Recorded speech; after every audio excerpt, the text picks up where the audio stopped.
Hello everyone, welcome to another interesting and exciting episode of Your View. I am Muriah Afolabi Brown. As always, I have my lovely co-host here with me.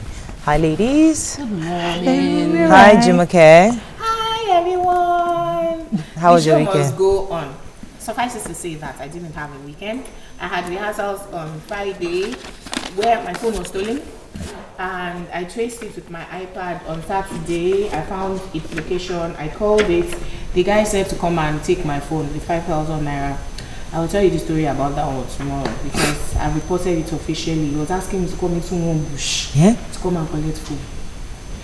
TFL on Saturday was very nice. Now I appreciate more the job of a technical director, the more shows that I host, because without a director, a host is you're on your own. Imagine calling for a shot or calling for something as a show host and it's just not there, the person isn't available. My training is you must never have a dead air, you know. Well, I'm appreciating technical directors more. You said? Yesterday, it was the Valiant Women Awards. Mariah, thank you for showing up. The valiant woman, the golden woman who has been married for over 50 years, the couple, very interesting. They're still best of friends. If you see the way they were gisting, why are you looking like you were not? You didn't observe it. It was nice. It was a nice event. And just the message was like the normal thing you hear all the time. You guys are busy. They were like, I was like, please. Well, if you waited till the end, maybe if I had waited till the end, yeah. Because the story of this couple who've been married for 58 years was really very interesting, and because the show ended late, I couldn't make Aramide's music hearing. I've watched Aramide from beginning, you know, in her musical career, and I'm very proud of her. So many awards this year. She just going places. Good. She was our guest performer at the TFL on Saturday, and all the youth knew her. Okay. Hi Tokwe, how was your weekend? Very busy also. Same busy weekend seem to be going around. I went to Owo. Thank God for Johnny Mercy. I got to Owo like 12 midnight on Friday, and it was a fantastic event. It was a job, and the roads are bad. The roads are bad, and I know that the Minister of Roads, Power and Housing is working on it, but it's the roads are bad, and we can do much more. So I got back also to Lagos 12 midnight again because Ibadan, I was stuck in Ibadan for 2 hours. It's terrible. I can't emphasize it enough. But yesterday was good. I was at House of God Church in Obakran, and it was a powerful time. Most especially when somebody else was recommended by someone that the person knew me like 10 years ago. That I thought I saw her on TV, but is she a Christian? And it was good to have a good report, you know, because sometimes you do things and you take it for granted that somebody is watching and keeping notes. All right, I don't think we have time to find out what you do because. How are you? They've taken up all the time. All right. So you were sleeping. I slept because I wasn't feeling too well, but at least my husband was really, really nice. You know, made all the food, everything, made me happy. Good. Fantastic. All right. We survive. Good. I had a busy weekend too. Our staff got married this weekend. Yeah, so Veronica. Sorry, I couldn't make it. Mabel, Tunji, and Dan. And Adaye did an engagement. So good. Let's take a quick break. When we come back, look at the front pages of the newspapers. Stay with us. We'll be right back.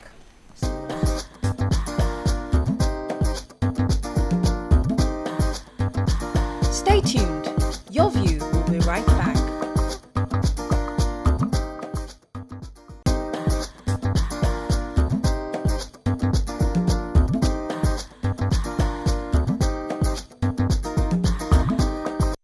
We're going to start with the Punch. Amid recession, reps take delivery of 3.6 billion naira exotic cars. I have a feeling you will get start that. 7 die, 4 injured in Ibadan road crash. More fan NCAA NAMA workers to go, says minister. It will be disastrous for leaders to kill PDP, says BOT chair. Picture here of the earthquake that happened in New Zealand. Senate will resolve Buhari's $30 billion loan request this week, says Ndume. Will deport or jail 3 million illegal migrants, says Trump. 11 died, 7 missing in Egun, Yoruba clash. Right, 3.6 billion naira exotic cars. Who has that story?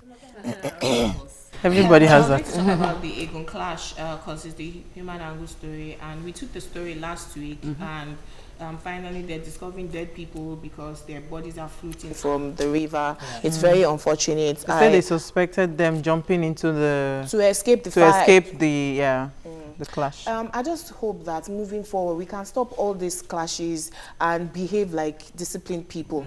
Moving straight on to our House of Representatives, 360 of them who have started taking delivery of Pojo cars, you know, in a recession when Nigerians are struggling to eat. I don't know how our reps seem so insensitive. I think you should mention the fact that the Pojo was Pojo is made in Nigeria, as opposed to the one they really wanted to buy, which was Toyota Camry. Exactly. They wanted to buy it. It wasn't. This isn't a willing And there was a debate. It was a major debate, and it's been spread for 24 months. It's not like they're giving them the chunk of money immediately. And also, there are only about 233 that are new. The others are old, although they are buying for all of them. But the cost of one Camurayo is about 10 million naira. May I mention 3.6 billion naira can actually change the face of education in a state in Nigeria. But hold on, So you're saying that they shouldn't have cars? I'm saying that they have cars. Yeah. They already have cars. They weren't walking. No, 223 are new.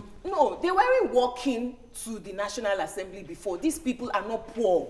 So they are have their own representing poor people. So you're saying they should have their own personal cars? Yes, I want to say that in the face of recession and knowing that everybody in the country is suffering from economic crisis, some people cannot afford to eat, it will be right thing for a compassionate assembly representing people that cannot afford to eat to sacrifice that money for something better. Okay, point taken. Moving on to the nation. They've also empowered an economy as well. $175 million found in Jonathan's wife's firm's bank account. I'll deport 3 million illegal immigrants, says Trump. MTN to list shares in capital market.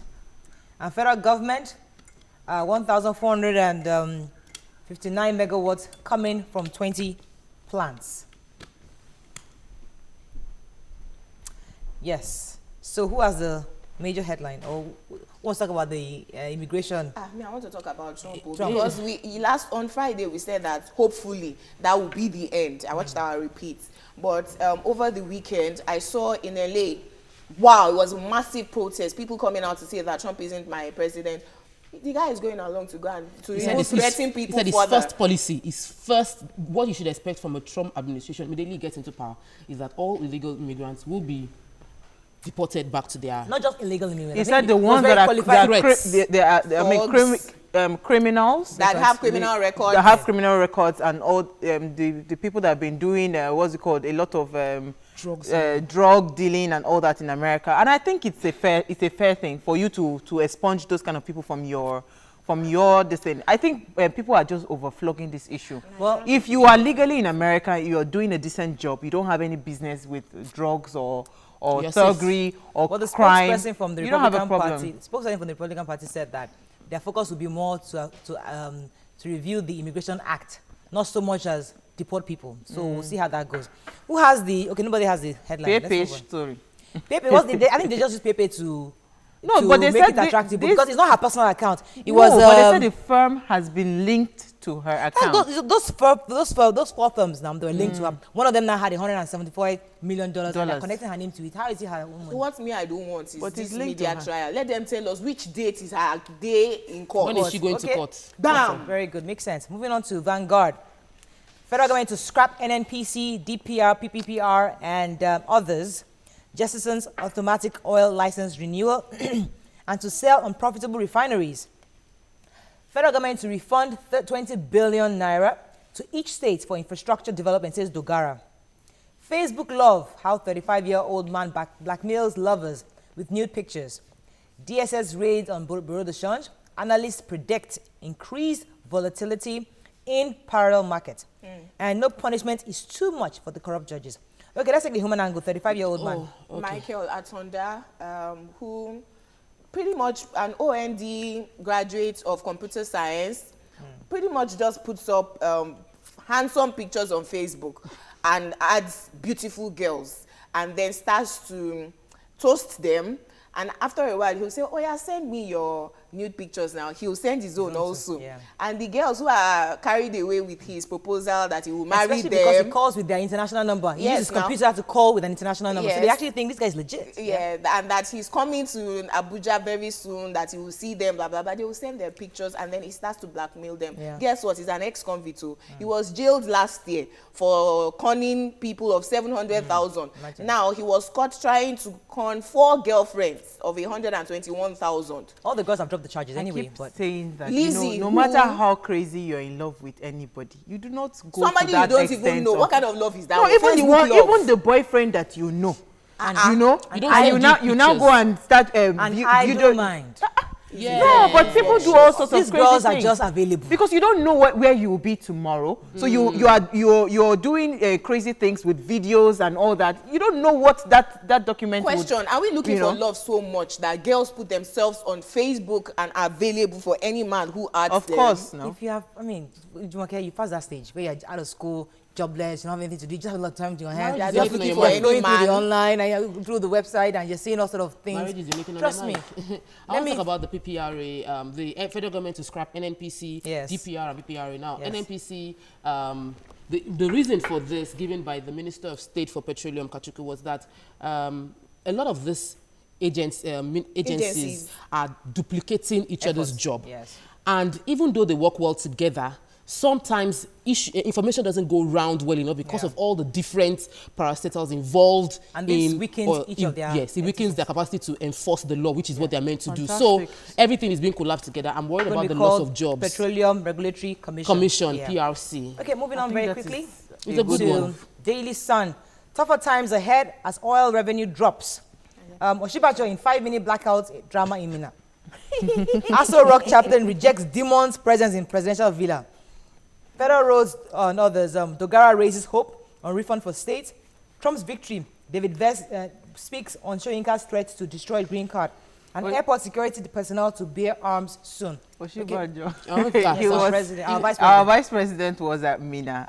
They were having a function and there was a power outage. Okay. And it lasted for about 5 minutes. This power outage, they said that the state government, they solely relied on the normal electrical company.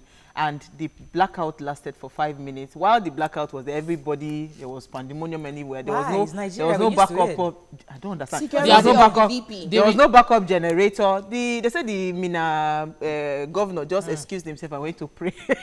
Are you serious? You know, left to for that, pray and he came left to go and pray, and he came back, and of course the light was restored. My only worry is that you're shouting that the vice president encountered 5 minutes blackout when some people entire are Nigeria. 1 month blackout. Some 1 people, year, sef. some people are there, and just Okay. fix the electrical system. Let's move on very quickly. I have to rush over. I wanted to talk on this this day. Tinubu faces dilemma over Ondo gubernatorial poll.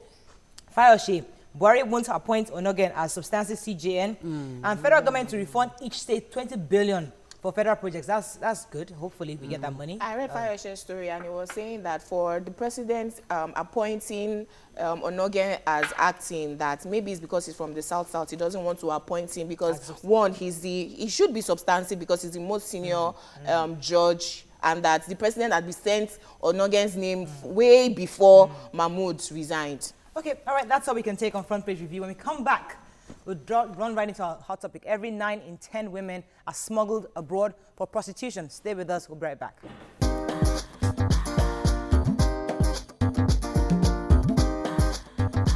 Stay tuned. Your View will be right back. Welcome back to Your View.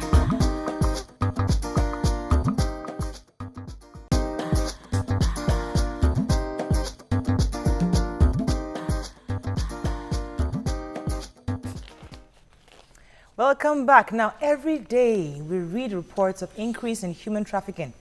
In Nigeria, young girls and children are sent to strange or foreign lands to be used as sex or domestic slaves in exchange for money. According to reports, traffickers in Nigeria are exploiting Europe's migration crisis, moving girls to Libya before crossing the Mediterranean to Italy. Also, more than 9 in 10 Nigerian women are being smuggled to Europe for domestic slavery or prostitution. Now, what are your thoughts on this? You can call us on 070-806-6801. You can tweet to us at TVC Connect. Please hashtag your view TVC so we can read your tweets. Now, even recently, Bishop Cardinal John Cardinal, the Bishop of Abuja, was saying that in view of the recession, it's likely that there will be more people, more young girls to be shipped. What are your thoughts on this? It's our reality, really. It is our reality. As unfortunate as it is, we've encouraged it over the years. All of us, you know, career women, we look for maids these days. And so people who are underprivileged assume that they always have a way out of their poverty. If it's not to go and work in somebody's house as a maid in Nigeria, is to find any way to get out of the country.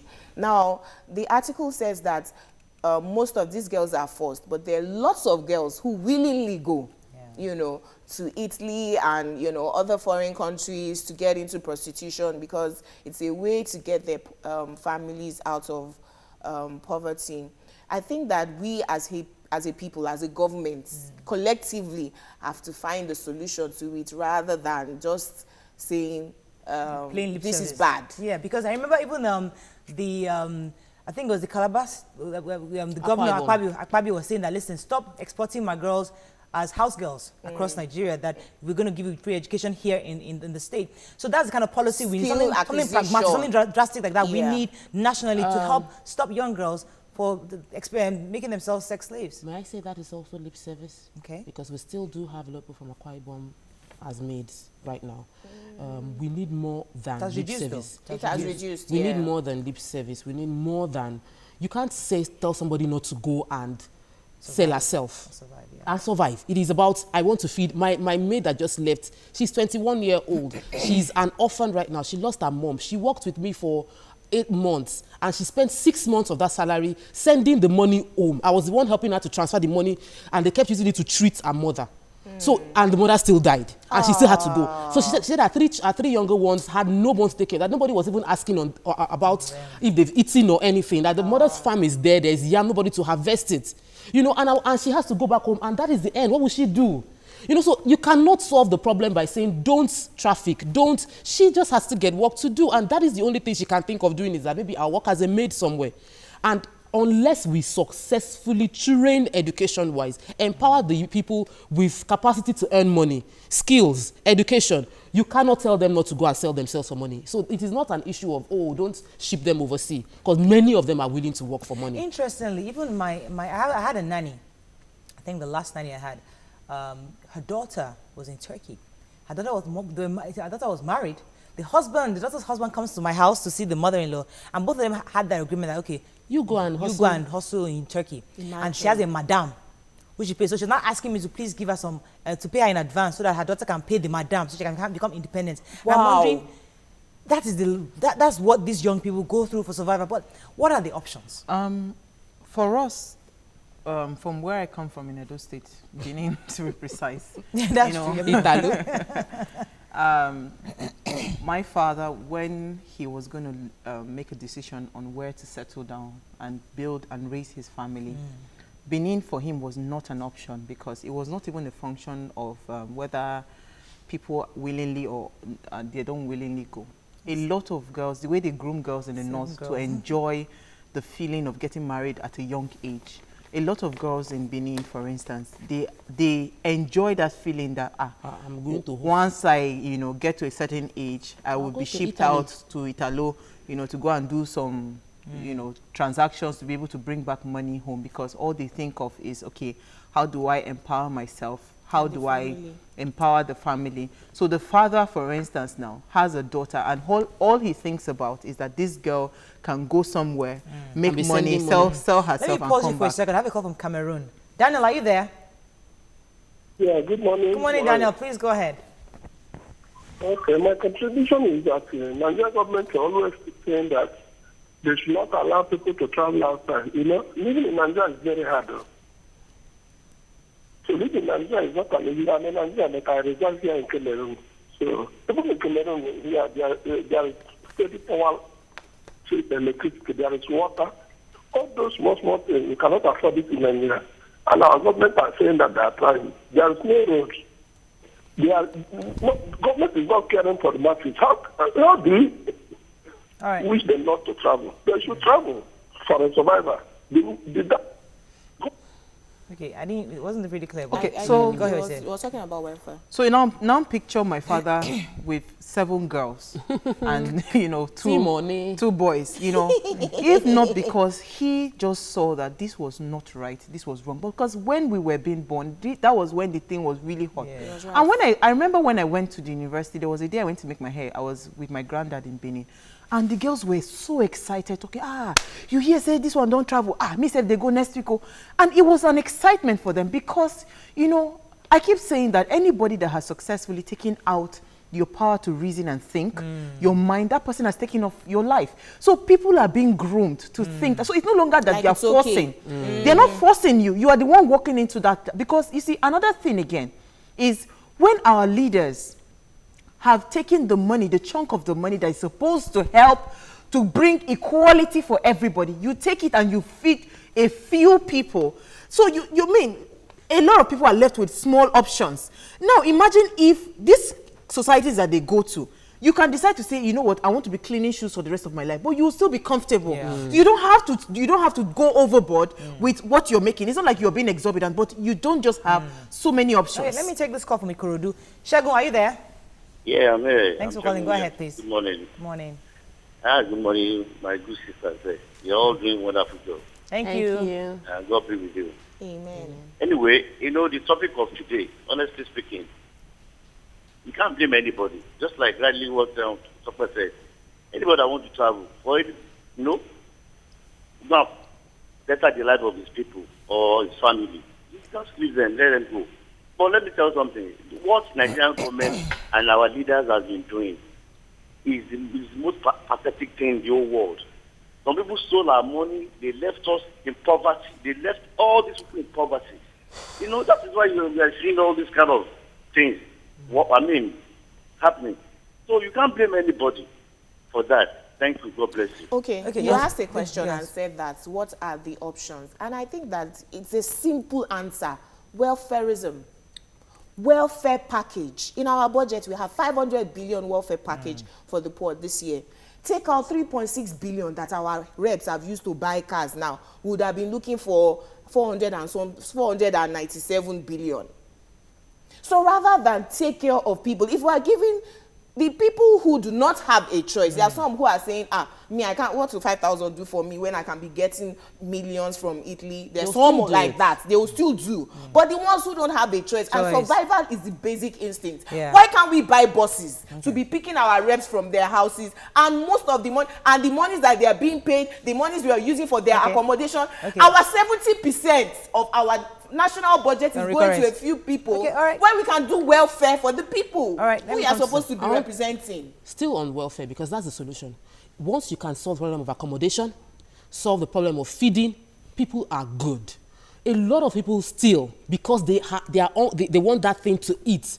Now, for the case of people from Uwa's area, it was based on largesse. They want to live large. There will be people like that you cannot solve, but a large chunk of people being transported, trafficked by force are not willing to do it. They didn't have any other choice. And as the people, we should be responsible for those that are downtrodden in our society. Let me take David from Bonny Island. David, are you there? Yeah, still remaining there, eating their salary of government and the salary of governorship and collected all the going.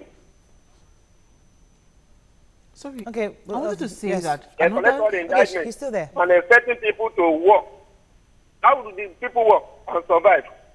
They are the cost of Nigeria. Okay. So that is the little idea I have. Thank you, David. Yes. I also want us to go back to the basics, dignity, because we have celebrated what's it called over the years, materialism over the years. You see somebody that just didn't have anything, and the person has a lot of things. Nobody's questioning how did this come about. We celebrate them. True. So everybody wants that feeling of being celebrated. So that one is one. Then another one, Murayo. The reason I'm where I am today, and I'm not even thinking of that option of selling my body for anything, is because I'm educated. Now, a lot of people are not educated. Some people are not exposed. You see all these people that travel outside of the country, if you have not gone, that is when you begin to admire that their life is good. Most of them, what they do, Mariah, is that when they are coming home, they go and they take clothes from shopping malls that they can return when they go back. They bring all sorts of flashy things, and they come and they flaunt wealth, presumed wealth to the eyes of these people. So all they see is that, okay, this one traveled. They don't tell you the other side. And it is exposure, Mariah, that will bring you to that position where you say, this one, it's just the whole screen. Gold plate. Interesting. We're going to continue this conversation. Let's take a break. When we come back, how do we even end? I know you've given some few suggestions, but we're going to bring in a guest to help us understand how we can actually help to end this trafficking in Nigeria. Stay with us, especially with this recession. Now, because people are gullible. Okay.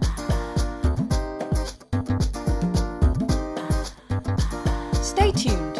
Your View will be right back.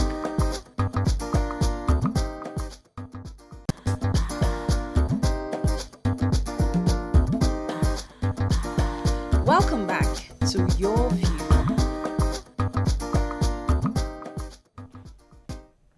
Welcome back. Now, hundreds of Nigerian women land on the shores of Europe every month with the hopes of fulfilling their dreams.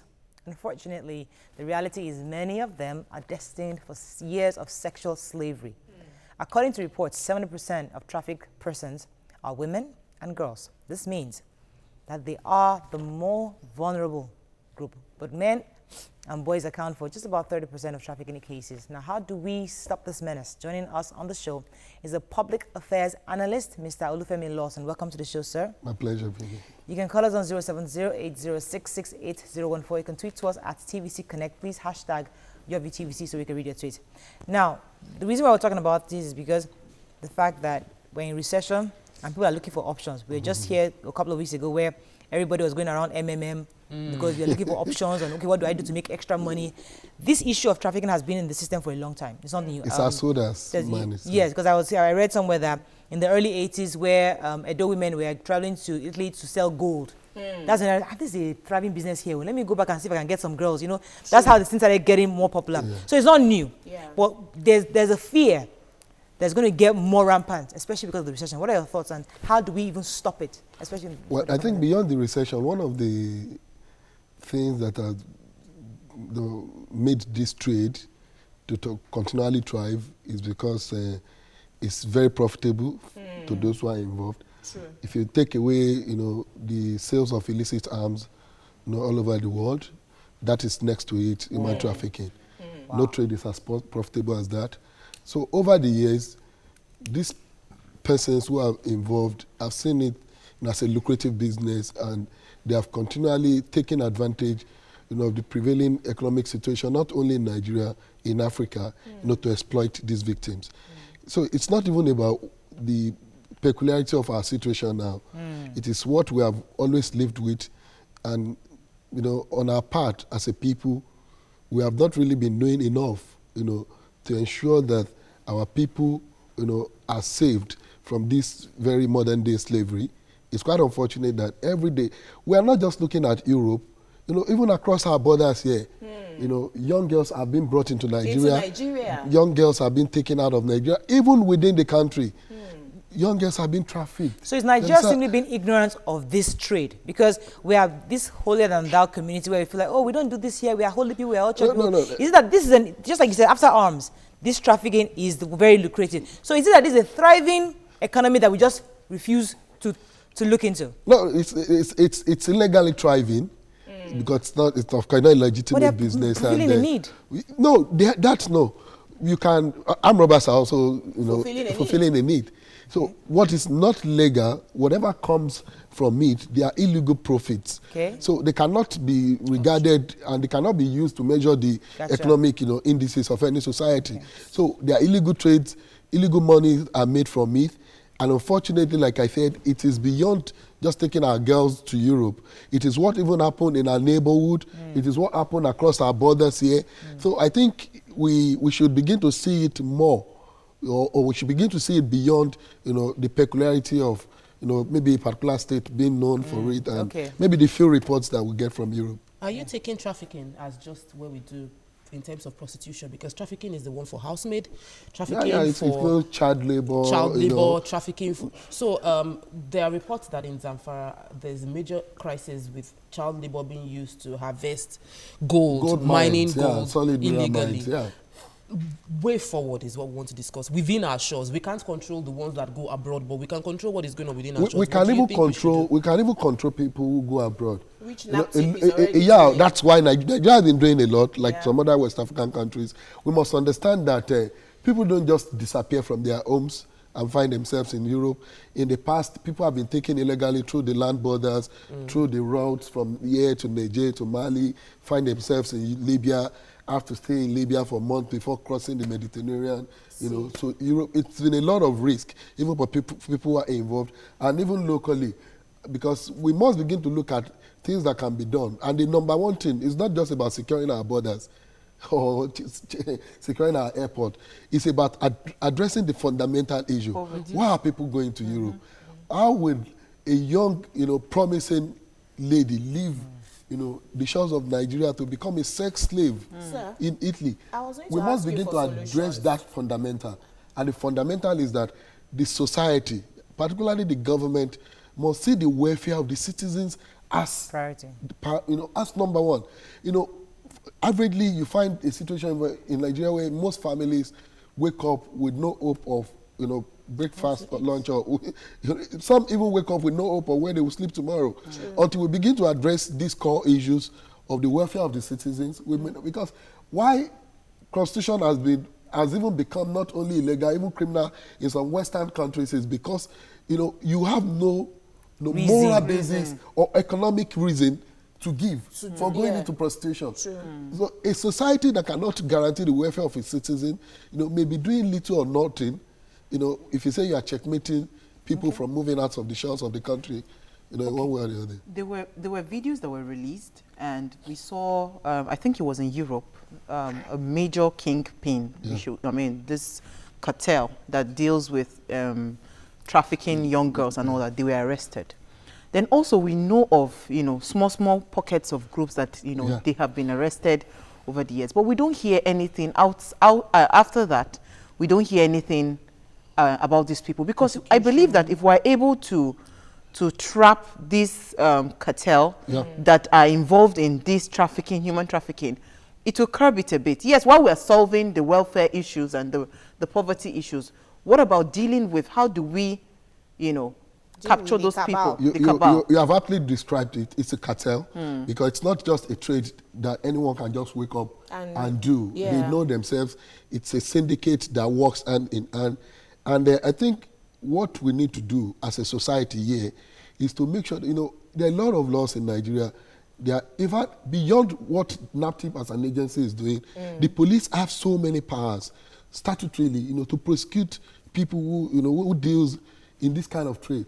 But we are in a society whereby, our laws are not respected, not only by the citizens, even by the enforcers. You understand? And if you don't have, a law enforcement system that assures justice, everybody just wakes up, do whatever they like, takes law into their hand, and until, of course, NAPTIP from record have secured over 70 convictions. You understand? That's a good record. Yes, but people are not aware of it. Is it not an NGO? No, it's a government It's agency, a government national agency for trafficking persons.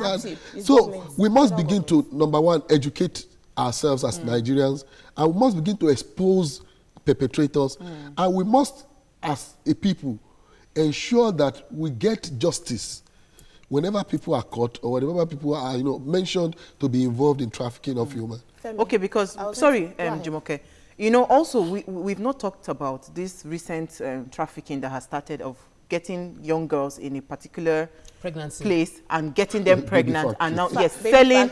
And we know the police has been exposing a lot of those baby factories and all that.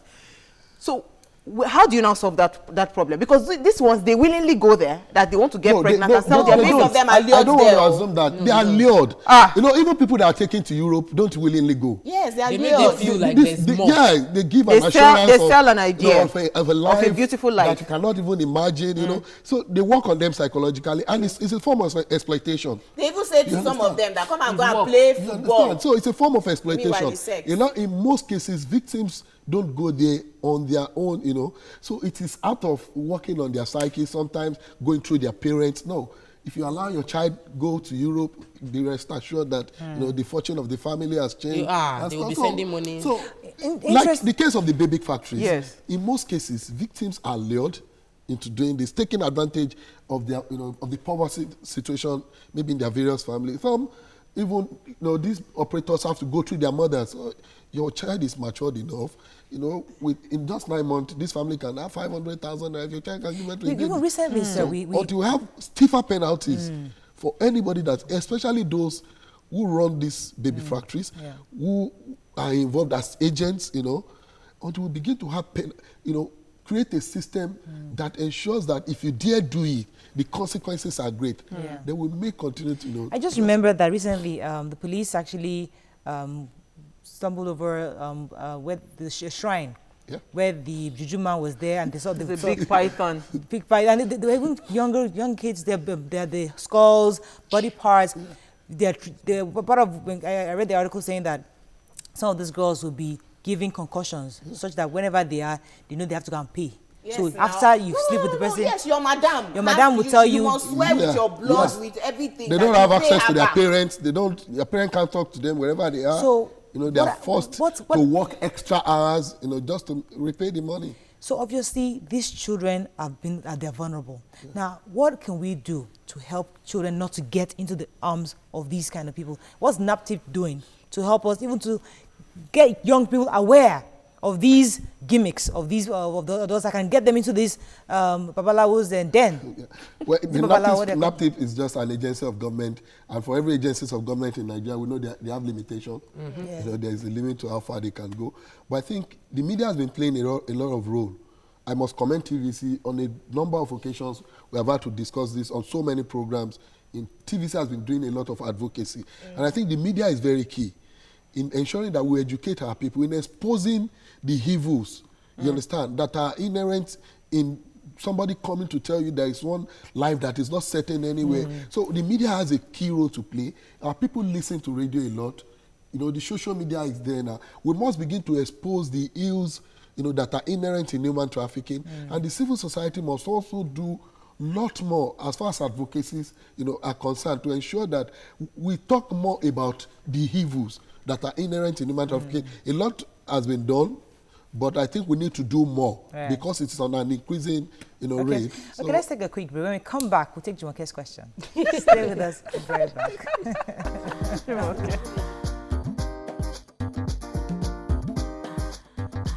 Stay tuned. Your View will be right back.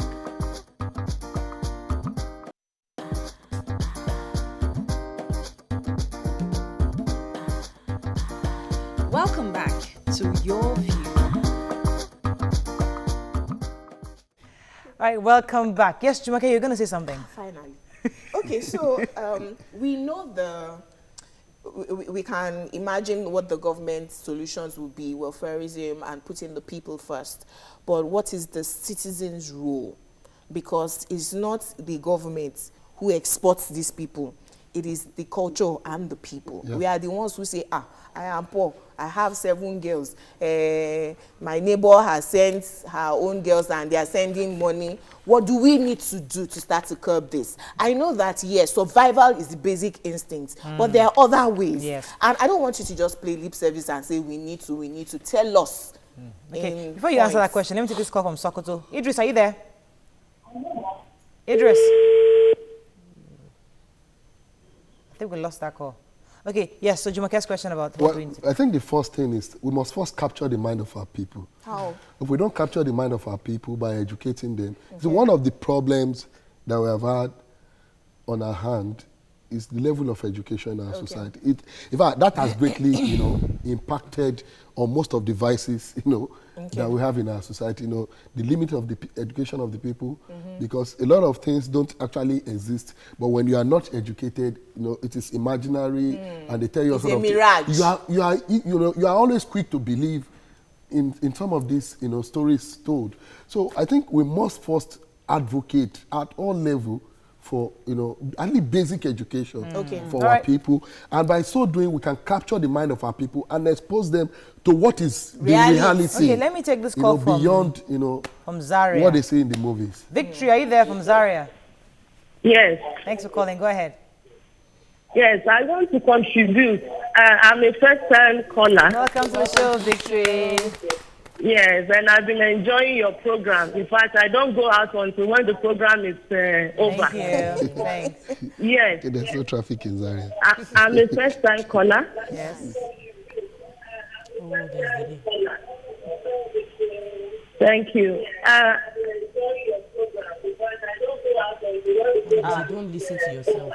Victory, you need to switch off your TV. I want to say that we can take this program to the schools, to secondary schools, to educate our children, especially those who are young.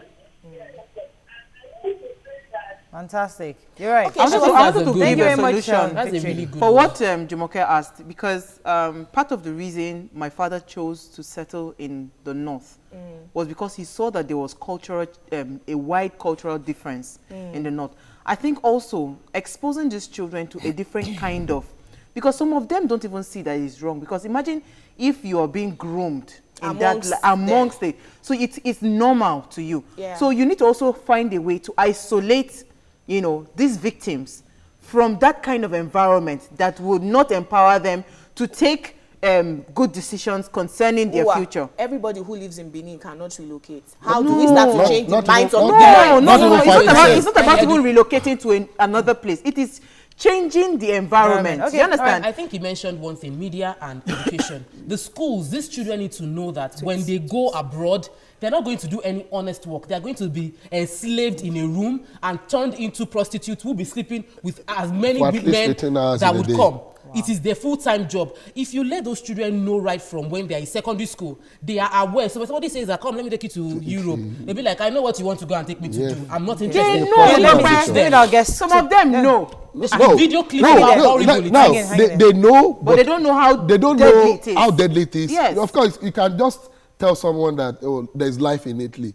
But the truth is that nobody would imagine that she's going to Italy to spend practically 24 hours of her day, in an enclosure. You understand? Nobody will imagine like that. No sane human being will be told that you have to sleep with 5-6 men in a day. No rational human being will accept even a United States ticket for that. You understand? So they are not told the truth. You understand? So we must begin to expose them to reality. Interesting. What Clef used to do this with the former vice president's wife, Titi Abubakar. She used to do that. But go ahead. And what she worked with NAPTIP. Captain Kabe says the government is to blame for everything when it comes to human trafficking. Everyone got to survive. Princess says, until we can stop the few people enslaving us all with our collective wealth, they will continue to party at our expense. Soti says, after stopping them from traveling, how will they survive in the country? Vanessa says, I feel the media and advocates can play a huge role in the awareness of child trafficking and saving victims. Gabriel actually, there are politicians behind human trafficking cartel.